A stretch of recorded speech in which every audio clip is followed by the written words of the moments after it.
Shalom Bapak Ibu Saudara sekalian yang terkasih di dalam nama Tuhan Yesus Kristus, apa kabar? Puji nama Tuhan, di sore hari ini kita dapat kembali bertemu dalam program belajar bareng Kitab Kejadian. Mari sebelum kita belajar lebih lanjut, kita sama-sama berdoa. Bapa, kami bersyukur untuk penyertaan-Mu sepanjang hari ini.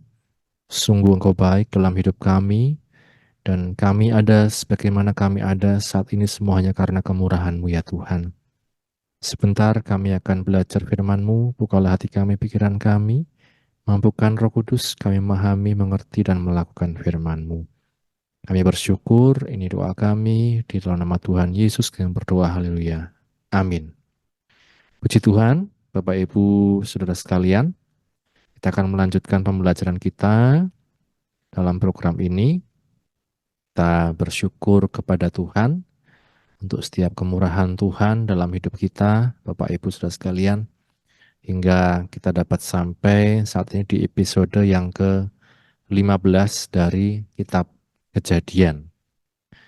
Episode yang ke-15 dari Kitab Kejadian, di mana dalam episode ini saya memberikan satu judul, manusia diciptakan sesuai gambar dan rupa Allah. Manusia diciptakan sesuai gambar dan rupa dari Allah. Di waktu lalu Bapak Ibu kita melihat apa tujuan penciptaan manusia. Dikatakan manusia diciptakan di Kejadian 1 ayat 26 untuk berkuasa atas ciptaan-ciptaan yang lain, termasuk atas tumbuhan, hewan, dan lain sebagainya. Namun demikian, kita juga terus diingatkan bahwa ketika kita diberi kuasa, kita harus terus ingat siapa pemberi kuasa tersebut. Bahwa kita bisa diberikan kuasa bukan karena kita memiliki kuasa, itu bukan karena kita hebat, tapi justru karena kita diberikan kuasa oleh Sang Pencipta. Ketika kita mengingat ini, Bapak Ibu, kita tidak akan berkuasa dengan sewenang-wenang. Kita tidak akan berkuasa dengan sekehendak hati kita sendiri. Misalnya, Bapak Ibu, kalau kita sebagai aparat atau ikut dalam kepemerintahan, ikut dalam satu institusi yang ada hubungannya dengan mandat rakyat, Bapak Ibu, kita mengerti, misalnya wakil rakyat dipilih oleh rakyat, ya, yang punya kuasa itu sebenarnya rakyat. Jangan sampai kita merasa memiliki kuasa, tapi kita lupa sumber kuasa kita dari mana, dan kita lupa untuk melakukan apa yang sesuai dengan firman Tuhan, apa yang sesuai dengan kehendak Allah. Termasuk kadang kita bisa sewenang-wenang melihat banyak mungkin contoh-contoh dalam masyarakat, orang diberi kuasa malah sewenang-wenang, menjadi pemimpin malah sewenang-wenang. Dia lupa siapa yang memberikan kuasa.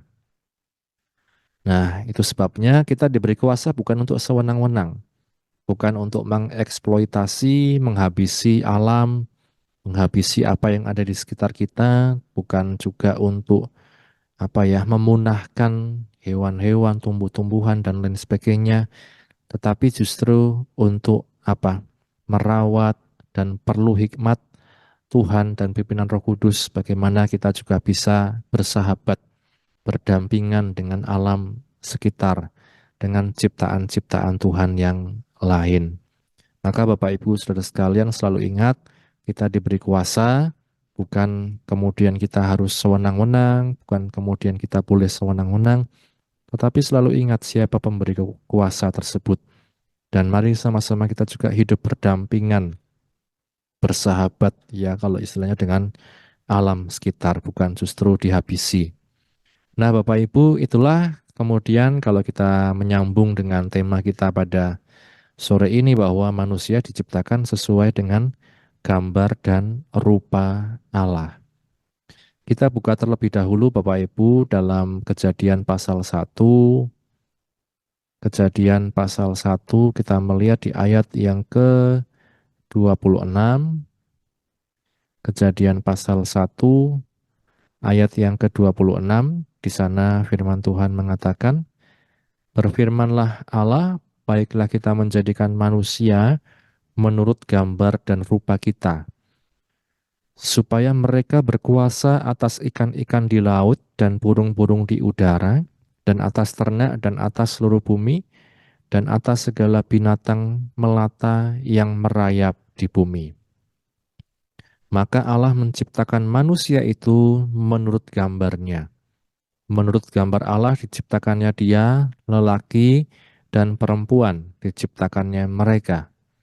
Allah memberkati mereka, lalu Allah berfirman kepada mereka, beranak cuculah, bertambah banyak, penuhilah bumi, dan taklukkanlah itu. Berkuasalah atas ikan-ikan di laut dan burung-burung di udara, dan atas segala binatang yang merayap di bumi. Amin. Berbahagia setiap kita yang membaca, mendengar, dan juga yang melakukan firman Tuhan. Apa yang kita garis bawahi di sini Bapak Ibu dikatakan berfirmanlah Allah, baiklah kita menjadikan manusia menurut gambar dan rupa kita. Mengapa di sini dikatakan kata kita Bapak Ibu? Para penafsir ini menafsirkan bahwa inilah kesatuan Bapa, Putra, dan Roh Kudus, Tritunggal. Baiklah kita menjadikan manusia menurut gambar dan rupa kita. Kemudian di ayat 27, maka Allah menciptakan manusia itu menurut gambarnya. Menurut gambar Allah diciptakannya dia, laki-laki dan perempuan diciptakannya mereka. Ya Bapak Ibu Saudara, kita seringkali mendengar ayat-ayat ini ya. Kita seringkali mendengar tentang Allah menciptakan kita sesuai dengan gambar dan rupa Allah. Kalau kita melihat pengertian secara sederhananya Bapak Ibu bahwa ini merupakan keserupaan ya. Pengertian yang paling sederhana ini adalah manusia dibuat menyerupai Allah. Manusia dibuat menyerupai Allah. Dalam hal apa Bapak Ibu Saudara sekalian? Dalam hal berbagai macam sifat ya, berbagai macam kasih dan lain sebagainya. Dan ini berbeda dengan binatang ya. Binatang tidak diciptakan serupa dan segambar dengan Allah. Tetapi manusia diciptakan bagaimana serupa dan segambar dengan Allah. Dan ini yang patut kita renungkan dalam kehidupan kita. Kemudian ketika manusia jatuh dalam dosa, kita melihat bagaimana manusia begitu jauh, hidup jauh dari kehendak Tuhan, hidup jauh dari Allah. Segala sesuatu yang tercermin dalam diri manusia justru tidak serupa dengan Allah. Ya, kalau dalam Efesus 2, misalnya kita melihat Bapak Ibu Saudara sekalian, di dalam Efesus pasal yang kedua, di sini kita membaca dari ayat yang pertama, Efesus pasal 2 ayat 1, kamu dahulu sudah mati karena pelanggaran-pelanggaran dan dosa-dosamu. Kamu hidup di dalamnya karena kamu mengikuti jalan dunia ini, karena kamu mentaati penguasa kerajaan angkasa, yaitu roh yang sekarang bekerja di antara orang-orang durhaka.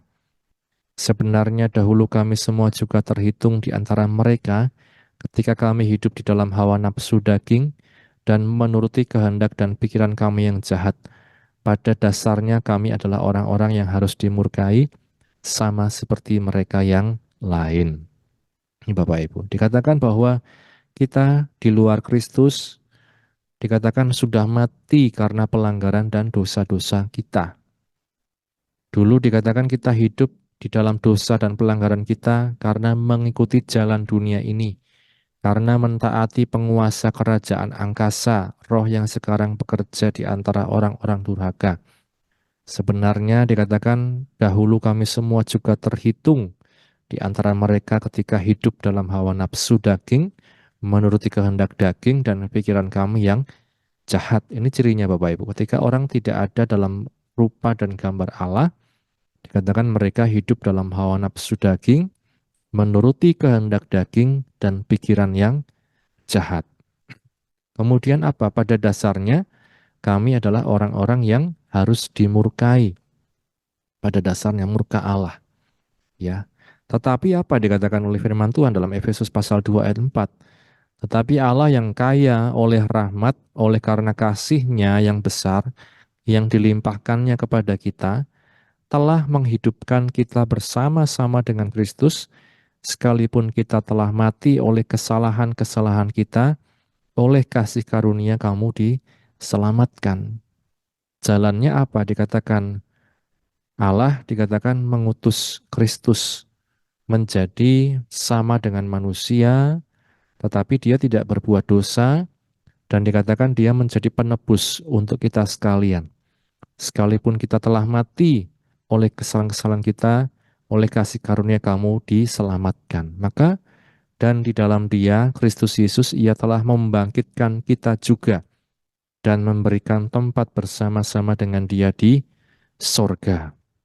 Supaya pada masa yang akan datang, ia menunjukkan kepada kita kekayaan kasih karunia-Nya yang besar, yang melimpah-limpah sesuai dengan kebaikannya terhadap kita dalam Kristus Yesus. Jadi Bapak Ibu, kemudian Kristus Yesus inilah yang dikatakan dia yang dalam rupa Allah tidak menganggap kesetaraan dengan Allah itu sebagai milik yang harus dipertahankan, tapi mau menjadi sama dengan manusia.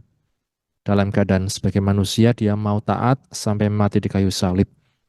Nah, Bapak Ibu, untuk apa menebus dosa setiap manusia yang berdosa, yang sudah begitu parah, yang sudah tidak memiliki harapan.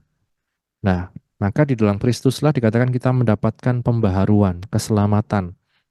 Ya, di ayat yang ke-8, sebab karena kasih karunia kamu diselamatkan oleh iman. Itu bukan hasil usahamu tetapi pemberian Allah. Itu bukan hasil pekerjaanmu, jangan ada orang yang memegahkan diri. Karena kita ini buatan Allah, diciptakan dalam Kristus Yesus untuk melakukan pekerjaan baik yang dipersiapkan Allah sebelumnya. Ia mau supaya kita hidup di dalamnya. Sekali lagi dikatakan kita ini ciptaan Allah, buatan Allah, yang diciptakan seturut dengan gambar dan rupa Allah. Kalau dalam Efesus katakan diciptakan dalam Kristus Yesus. Diciptakan sesuai dengan gambar dan rupa Allah. Untuk apa? Melakukan pekerjaan baik yang dipersiapkan Allah sebelumnya. Ia mau supaya kita hidup di dalamnya. Nah Bapak Ibu, kalau kita melihat kembali kepada kejadian tadi, pekerjaan baik apa yang Tuhan sudah persiapkan, bahwa Tuhan persiapkan kepada kita untuk kita misalnya berkuasa, ya, untuk berkuasa dalam arti bersahabat dengan alam sekitar. Ya, untuk kita tidak menjadi orang yang jahat, untuk kita tidak menjadi orang yang melakukan kesewenang-wenangan dalam hidup ini, tetapi untuk kita menjadi orang-orang yang dapat memberkati sesama dan lingkungan sekitar. Itu sebabnya kita diciptakan sesuai dengan gambar dan rupa Allah. Dan ketika ada dosa, dikatakan kita begitu jauh dari Allah, sifat-sifatnya, kecenderungannya, karakternya, tetapi oleh Kristus dikatakan kita mau terus diperbaharui. Kita mau terus kembali kepada gambar dan rupa Allah yang dapat kita lihat dalam Yesus Kristus. Dia menjadi teladan kita Bapak Ibu. Bagaimana bersikap, bagaimana bertutur kata, bagaimana bertingkah laku, bagaimana memutuskan sesuatu. Kristuslah yang menjadi eh, panutan kita, teladan dalam setiap kehidupan kita, patokan kita. Nah, kemudian nasihat di dalam firman Tuhan, ketika kita sudah ada dalam Kristus, mari juga kita mau terus-menerus diperbaharui sesuai dengan gambar Sang Pencipta. Lewat apa Bapak Ibu? Lewat kita belajar firman Tuhan, lewat kita berinteraksi dengan sesama, bergaul dengan sesama, lewat kita saling membangun dalam tubuh Kristus, lewat ibadah dan berbagai macam sarana. Itu juga penting untuk kita terus-menerus diperbaharui sesuai dengan gambar Sang Kali ya. Seperti nasihat firman Tuhan kita melihat dalam Kolose pasal yang ketiga. Kolose pasal yang ketiga mulai ayat yang ke-9. Jangan lagi kamu saling mendustai karena kamu telah menanggalkan manusia lama serta kelakuannya dan telah mengenakan manusia baru yang terus-menerus diperbaharui untuk memperoleh pengetahuan yang benar menurut gambar kaliknya. Ya. Hubungannya dengan apa Bapak Ibu Saudara sekalian tadi dikatakan jangan saling mendustai misalnya. Karena apa? Karena kamu telah menanggalkan manusia lama serta kelakuannya. Diingatkan kembali oleh Rasul Paulus, kita ini dalam Kristus sudah ada dalam manusia yang baru, yang hendaknya terus-menerus diperbaharui untuk memperoleh pengetahuan yang benar sesuai menurut gambar kaliknya, Bapak Ibu. Tampak dari apa? Tampak dari perbuatan kita. Kalau kita melihat dalam ayat-ayat sebelumnya, buanglah marah, geram, kejahatan, fitnah, kata-kata kotor, saling mendustai, kemudian apa di ayat 1 dan seterusnya, dikatakan di sana karena kamu sudah dibangkitkan dengan Kristus, carilah perkara yang di atas. Pikirkanlah perkara yang di atas, bukan yang di bumi. Dan ada banyak sekali contoh-contoh yang Rasul Paulus katakan, jangan lagi kita serupa dengan dunia ini. Nah, karenanya Bapak Ibu, kita menyadari bahwa dalam hidup ini saya sudah ditebus oleh darah Yesus yang mahal. Artinya, saya mau dijadikan sebagai umat kepunyaannya sendiri yang apa? Terus menerus diperbaharui sesuai dengan gambar pencipta kita.